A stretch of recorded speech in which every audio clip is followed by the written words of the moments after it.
Assalamualaikum warahmatullahi wabarakatuh. Saya Fairala Ramadhani dari kelas 11 IPA 1. Bismillah, alhamdulillah, wassalatu wassalamu ala rasulillah wa ala alihi wa sahbihi wa man tabi'us sunnata wa zamata min yaumin hadza ila yaumin nahda. Masa kejayaan Islam.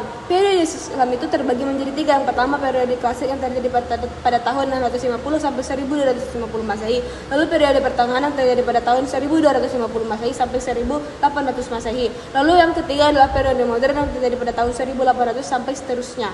Nah, masa kejayaan Islam itu diawali dengan periode klasik. Nah, pada kurun waktu itu terdapat dua kerajaan, itu Bani Umayyah dan Bani Abbasiyah.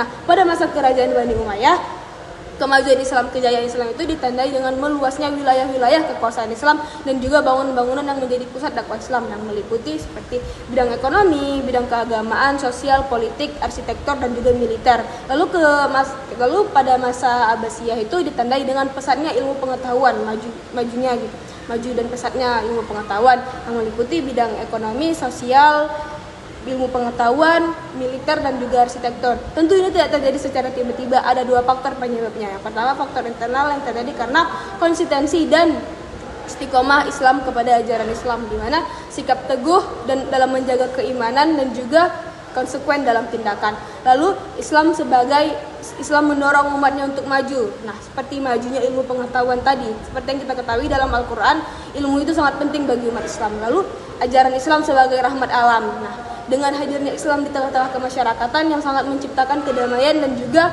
menciptakan kasih sayang sesama Islam. Lalu ajaran Islam juga sebagai dakwah yang menjaga keseimbangan antara dunia dan juga akhirat. Lalu faktor eksternalnya adalah pertama, terjadi asimilasi antara bangsa Arab dan bangsa-bangsa yang lebih dulu berkembang, yang sangat berpengaruh pada saat itu adalah Persia, yang itu membantu dalam ilmu pengetahuan dan juga ilmu pemerintahan. Lalu yang kedua adalah gerakan terjemahan kitab-kitab asing yang dilakukan oleh penerjemah kitab-kitab yang dengan dilakukan secara giat sekali.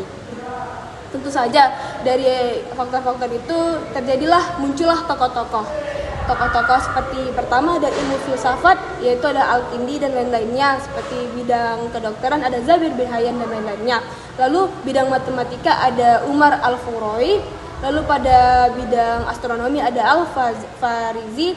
Lalu pada bidang seni ukir ada Badr dan Tarif. Lalu pada bidang tafsir ada Muhammad bin Ishaq dan lain-lainnya. Lalu terakhir ada ilmu hadis seperti Imam Bukhari, Imam Muslim dan lain-lainnya. Itulah kejayaan Islam. Allahul muwaffiq ila aqwamit thoriq. Wassalamualaikum warahmatullahi wabarakatuh.